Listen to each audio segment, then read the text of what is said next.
Olá, meu nome é Antônio Roberto Vim, um pouco gripado. Peço desculpa a vocês por isso, mas hoje é dia 18 de agosto de 2016 e o tema de hoje vai ser, se eu conseguir falar, espeleologia político-sociocultural. Basicamente, eu vou primeiro começar com os gregos, primeiro com o princípio. Existe um conto, o mito da caverna, que foi criado por Platão, o filósofo Platão. No mito da caverna existia, segundo conta a história, pessoas que não tinham acesso à realidade que se permanecia atrás deles. Eles estavam todos acorrentados, olhando para a parede de uma caverna. E eles viam o mundo, a realidade do mundo deles, eram sombras que apareciam na parede da caverna. Então tudo que era refletido pela luz do sol batia na parede da caverna, e eles estavam acorrentados de frente para a caverna. Eles só tinham aquela realidade. Não se explica como é que eles passaram tanto tempo assim acorrentados sem morrer. Não se explica como eles tiveram só essa experiência de vida. Não, nada se explica a respeito disso. Isso é um mito, tá? E por não terem noção dessa realidade, eles não tinham de uma outra realidade. Eles acreditavam que aquilo era a realidade deles, que aquilo era essa era a noção de ser humano, de sociedade, realidade, era aquilo. Ficar preso numa caverna olhando para as sombras, vivendo as sombras. E vivendo aquela realidade, que aquilo era para eles se conformarem. Era o mundo deles, era a vida deles, era a realidade deles, era aquilo ali. Em dado momento, um deles decide romper as correntes e subir, ir ao encontro da passagem de ar e onde vinham aquelas imagens. E no primeiro momento ele chegou ao topo daquela situação. Ele viu a noite, e a nova realidade para ele era um mundo escuro, um mundo sem luz, onde nada se revelava de fato, ou pouco. Tinha muita coisa a ser vista, mas ainda essas coisas a serem vistas eram menos do que a realidade que se deu momentos depois, quando realmente nasceu o sol. E ele ficou impressionado com tudo aquilo, e ele começou a ter uma nova realidade a partir da luz, a luz do conhecimento, da informação. E quando Platão faz isso, ele nos alegoria do tempo do mito das cavernas, né? Ele nos cria uma condição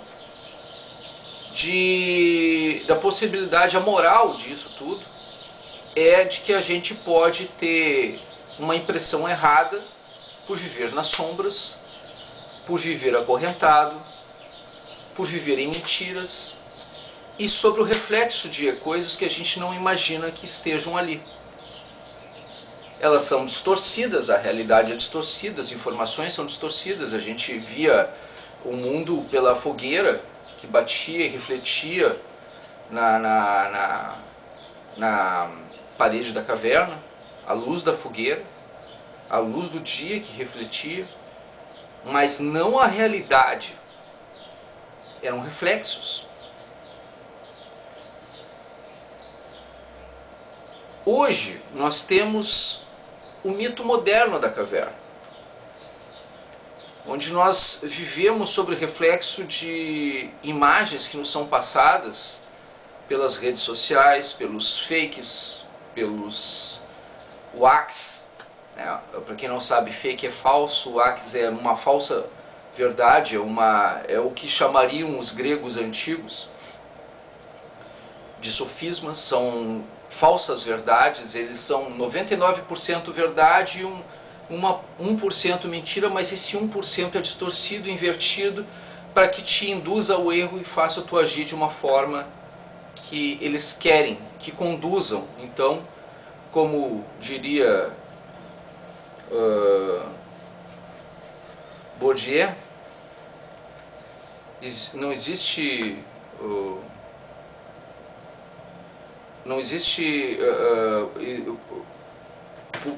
verdade pública, existe verdade publicada, né? Notícia publicada. Então é uma situação que a gente chega a ficar meio decepcionado com tudo que a gente vê. Porque a gente vê as notícias sendo distorcidas, as informações sendo distorcidas, as realidades sendo distorcidas. E nós nos sentimos enganados, traídos, né? Como se todo mundo estivesse contra a gente. E aí a gente quer achar culpado, a gente quer se vingar, quer devolver na mesma moeda. Lei de talhão, né? De olho por olho, dente por dente. E se continuar assim, todo mundo vai acabar cego e banguela, porque ninguém mais vai ter condição de poder apontar um dedo, porque todos os dedos serão arrancados. De tamanha é a raiva que as pessoas têm umas das outras hoje em dia. Todo mundo quer ter razão, quer estar certo, não quer a verdade. Ninguém quer a verdade. Ninguém quer aceitar a verdade. A verdade vindo dos outros não é a verdade. A tua verdade é verdade. O resto não é.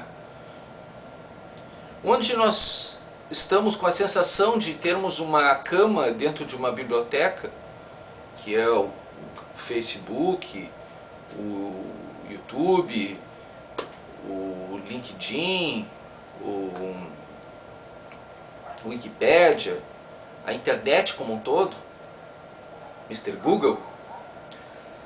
Você coloca uma cama num museu, coloca uma cama numa biblioteca, a maior biblioteca do mundo, digamos que a Biblioteca de Alexandria, caso ainda existisse, mas você não abre nenhum livro.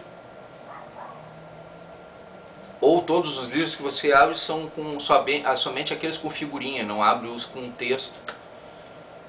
Ou abre coisas que vão te induzir, te levar aos sofismas, às falsas verdades, né?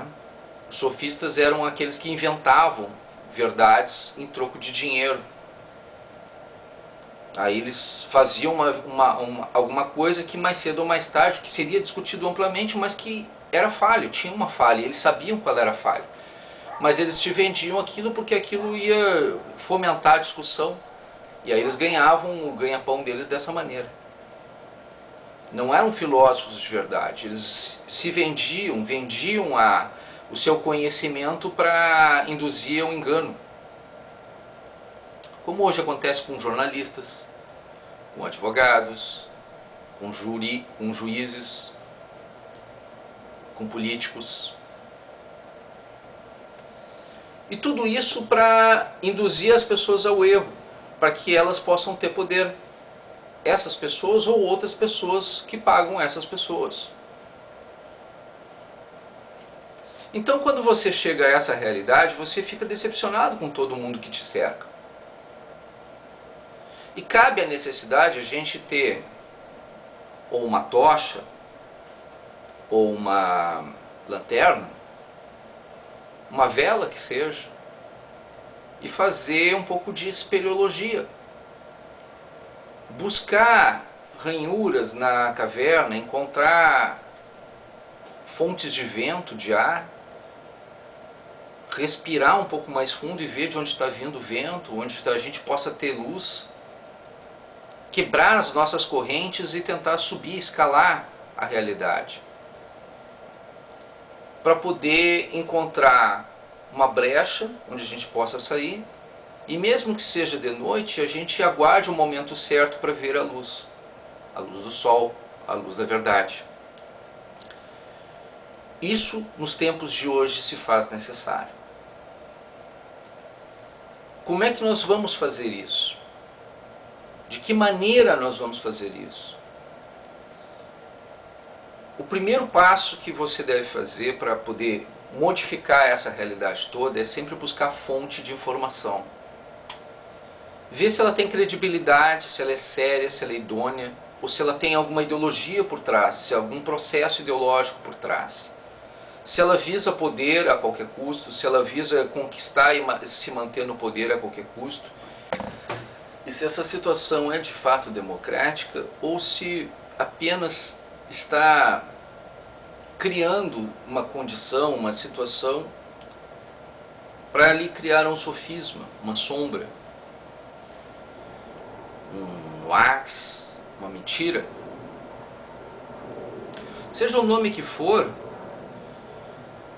se descumprir leis, normas, regras, alguma coisa que ajude a organizar a sociedade, lhe trazer segurança e estabilidade, se lhe colocar em risco ou em risco tudo aquilo que você acredita,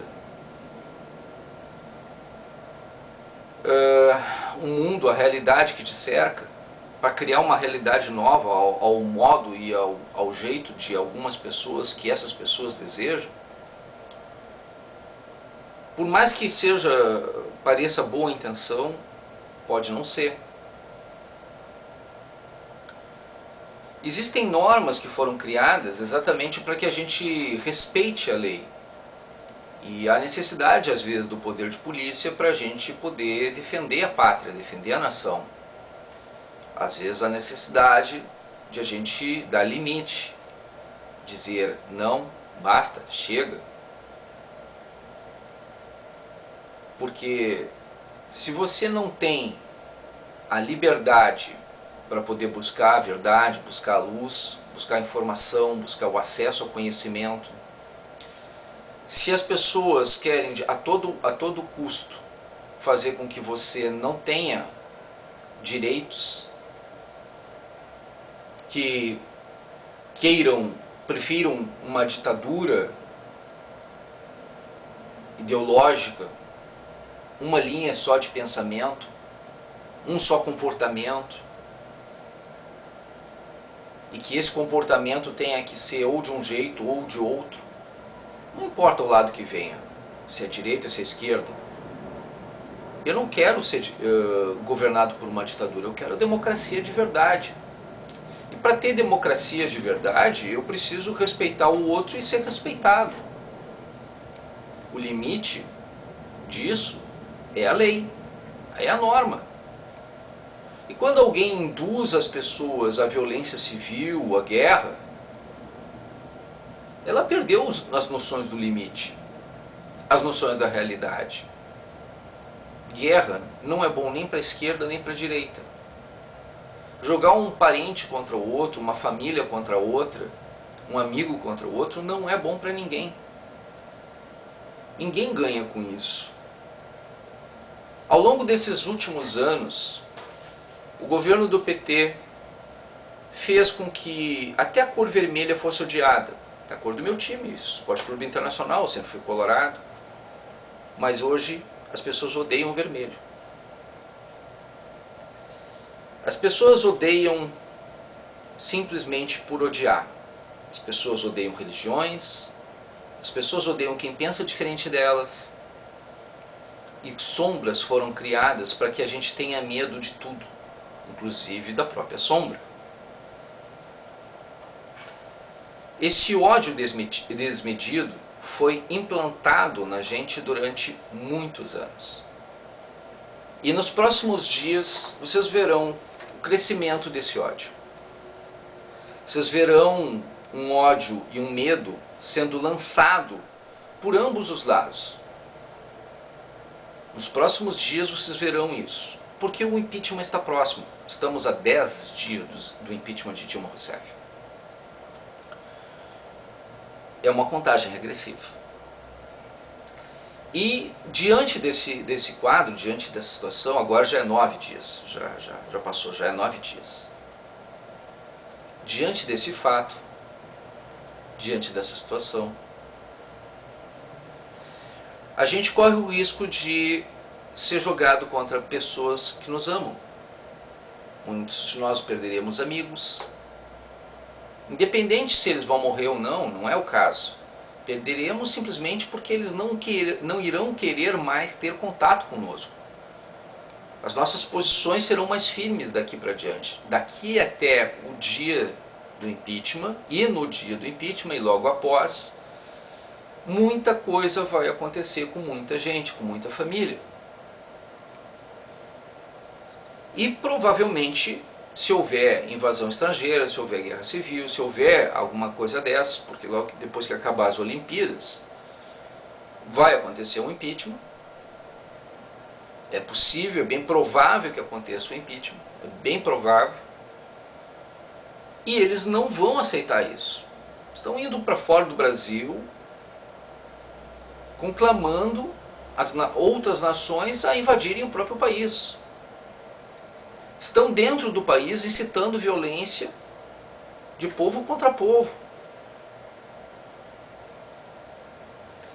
Essas sombras que estão sendo criadas, esse medo, esse ódio do outro lado, gente igualmente radical, exigindo morte, exigindo fuzilamento, exigindo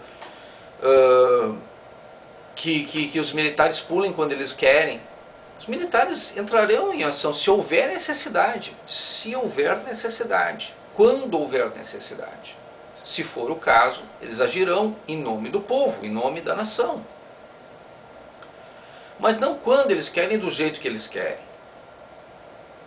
E não com paredão de fuzilamento, como muita gente quer, ou coisas nesse sentido. Nas formas da lei. Sem abusos, sem exageros, pela democracia. Mas tem gente que não vai ficar satisfeita e vai chamar os militares de comunistas por estarem agindo nas formas da lei.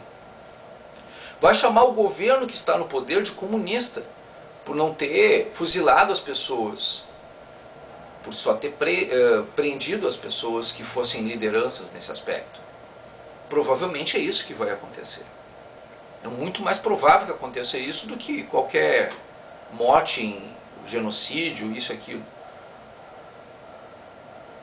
É possível que se usem de artifícios outros e a gente não sabe como vão se comportar essas posturas e tudo isso. Mas o ódio nos coloca na sombra. Nós não temos visão da luz, nós não temos visão da realidade. Nós estamos hoje no mundo das sombras. Nós estamos hoje dentro de cavernas. Somos pouco mais de trogloditas que saibam ler e escrever. Mas estamos em cavernas. Nas nossas cavernas. Cavernas mentais, psíquicas. Fomos jogados durante 13 anos no fundo de uma caverna moral, uma caverna ética, onde o pior de cada um de nós apareceu. E nós precisamos voltar à luz. Voltar à luz significa a gente entender a realidade, buscar a lógica das coisas, buscar as fontes seguras, as informações técnicas seguras, a meritocracia, a ética, a moral, as leis principalmente as leis, o respeito às leis. Sei que muita gente não vai concordar, não vai gostar, não vai entender, não vai aceitar de jeito maneira isso que eu estou falando. Mas é a única salvação que nós temos como democracia. Se nós não fizermos isso, não tem salvação o país. Não existe economia, não existe resgate econômico sem equilíbrio, sem harmonia, sem paz. E para a gente conseguir isso, a gente vai precisar respeitar o próximo. Por mais difícil que isso possa parecer, a alternância de poder é necessária para a oxigenação do poder. E a gente vai ter que conviver com um padrão de esquerda, talvez remodelar a esquerda nacional, talvez refazer o conceito de democracia para a esquerda, para que eles tenham um acesso um pouco mais limitado, digamos, refazer algumas leis que impeçam que eles façam o que fizeram novamente. Encurtar o processo de impeachment, porque foi muito longo, danoso, sofrido.